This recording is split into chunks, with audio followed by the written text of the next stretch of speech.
Okay, makiraan muna tayo sa aking gubat-gubat na garden. At eto na nga, si Kalachuchi.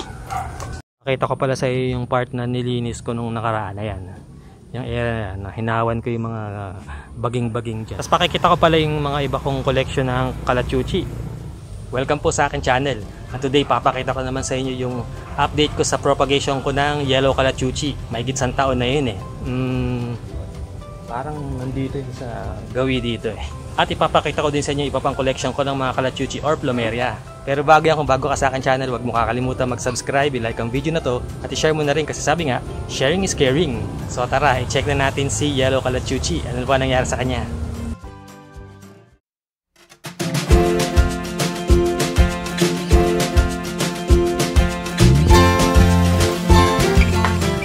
Okay, so i-check na nga natin si Kalachuchi ko, si Yellow Kalachuchi after more than 1 year. Kailangan kita talaga ako sa video. Okay, makiraan muna tayo sa aking gubat-gubat na garden. At eto na nga, si Kalachuchi. Hindi ko makita. Natabunan na. Nasaan ka? Ayun.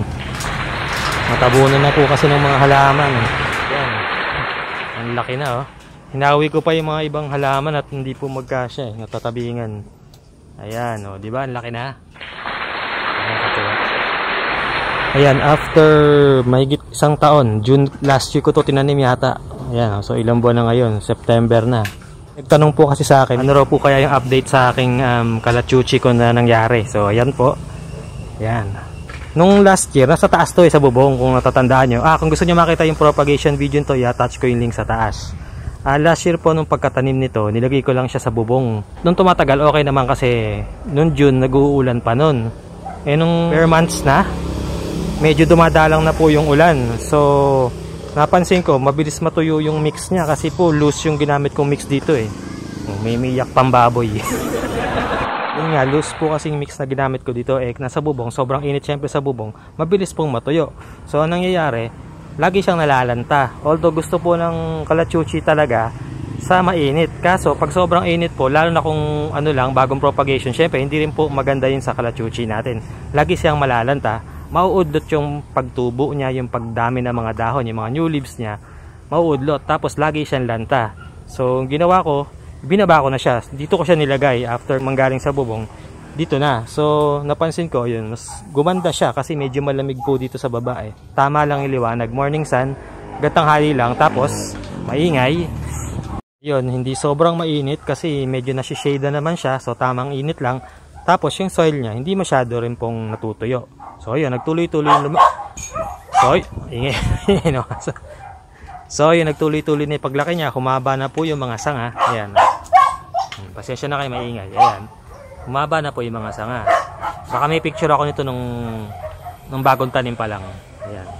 So, naghabaan na po siya. Tapos nag-flower na nga pala to. Papakita ko yung flower nito. Hindi ko po kasi na-videohan noon eh, nung namulaklak. Siguro a few months ago na namulaklak yan. So it means stable na po talaga siya. Nakikipag-away ako sa palakasan ng boses sa mga aso dito. Okay, so yun nga po, nagka-flower na to I think a few months ago. So it means stable na po talaga siya. Yan, ang ganda, di ba? Then balak ko po na ilipat din to ng pwesto kasi masyado nang ma-shade dito sa pwesto pag tag-ulan. Naglaki yan yung mga halaman. Medyo malilim na sa area niya. So balak ko ilipat siya sa mas maliwanag. Siguro dito. Kasi dito ayan, medyo open dyan eh. So siguro hanapan ko na lang siya ng pwesto dyan. Parang masikip din ano. Pero ayusin ko na lang yan.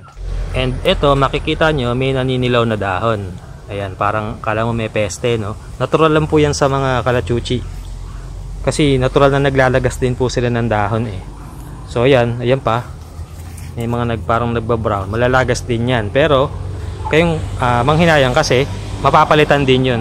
Kumbaga nagpapalit po ng dahon yan eh. Lalo na pag mga bandang bare months na, yan, pa December, maglalagas po ng dahon yung mga Kalachuchi. Tapos pag summer, magiging kalbo sila. Magandang tignan pagkalbo. Kala mo sungay ng usa.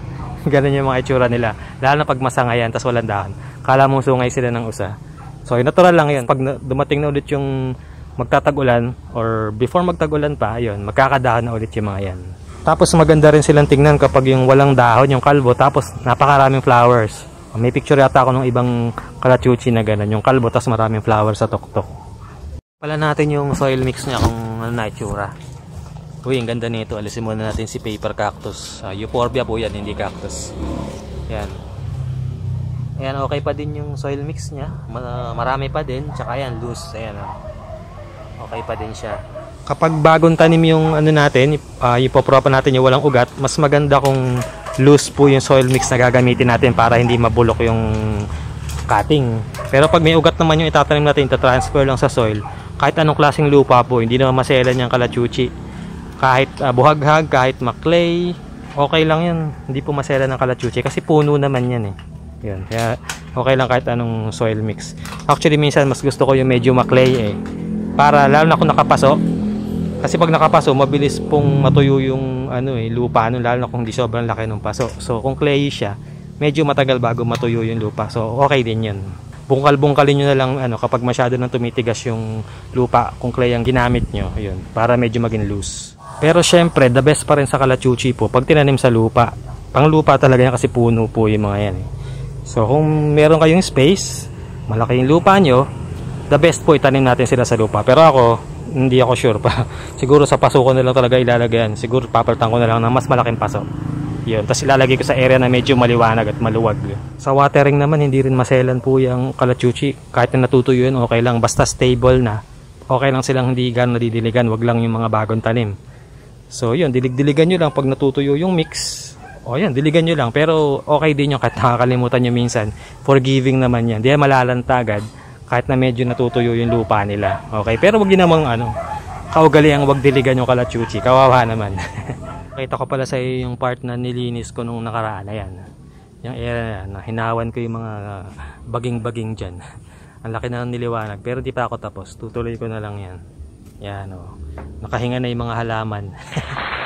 Marami pa akong ayusin dyan. Tatanggalin yung kung ano-anong nagugubat-gubat dyan. Saka dito. Yan o. Mabawasan ko yan. Pero happy naman ako. Ayan. Medyo guminhawa na yung mga halaman. Tapos pakikita ko pala yung mga iba kong collection ng kalachuchi. Ito. Iba yung flower nito eh. Papakita ko yung picture. Yan. Tapos ito ring isa. Yan. Iba rin yung flower niyan. Pakita ko rin yung picture. Tapos meron pa akong isa dito. Pasok na tayo. Medyo maluwag na. Di na ako natatamad pumasok dito. Pero makalat pa din eh. Ito pa yung isa. Yan. Ito. Sabi nung nabilang ko nito, daw yan, pula bulaklak. Pero wala, hindi pa namumulaklak eh. Hindi pa ako naniniwala. Joke. Pero baka nga pula naman ang flower niyan. Hindi ko pa siya naisarin sa paso eh. Ayan, nasa supot pa din. Pero ang ganda ng tuktok niya kasi tatlo yung sanga. 3 para I love you. Okay, so ito yung kanina pinakita ko. Ayan, taas din. Pinatong ko sa plant box. Tas ayan, nakapaso lang din siya. Ayan, medyo matigas yung lupa niyan pero okay lang. Ayan. Okay, tas ito yung isa. Ayan. Mataas din siya, tas nakapatong din sa plant box. Tas ayan, yung kapaso lang din. Ayan. Medyo makunat din yung soil mix niyan. Okay naman sila. Tsaka para mabigat. Pag clayish yung soil, mabigat yung paso, hindi tutumba yan. Kasi pag humahangin, nagtutumbahan po yung mga yan eh. Lalo pag may bagyo. Ayan, so kailangan din medyo mabigat yung paso nyo. Ayan, okay. Gaganda nila. Ayan, ang ganda pag mataas na po eh.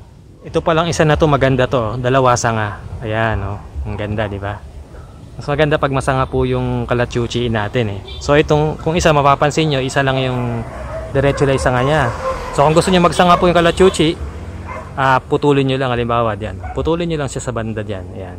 Para po magsanga. Kasi hindi magsasanga yan kapag hindi natin pinutulan. Kagaya din ng ibang halaman. Ito ang ganda ng isa. Ganda. Ganda ng forma. Ayan. Siyempre ito rin yung pula daw. Ang ganda-ganda ng forma. Tatlo eh. Ang ganda. So ayan po. Successful ang ating yellow kalachuchi propagation. So I think that's it for my presentation for today. Kung nagustuhan mo ang video ito, click mo ng like button, mag-subscribe at click mo na rin ang notification bell para lagi kang updated sa aking mga latest uploads. Again, thank you for watching. God bless! Okay. Halika na. Ay, natumba pa yung cut. Tumba yung sun. Tapos, hindi sobrang init. Oh, maingay ng aso.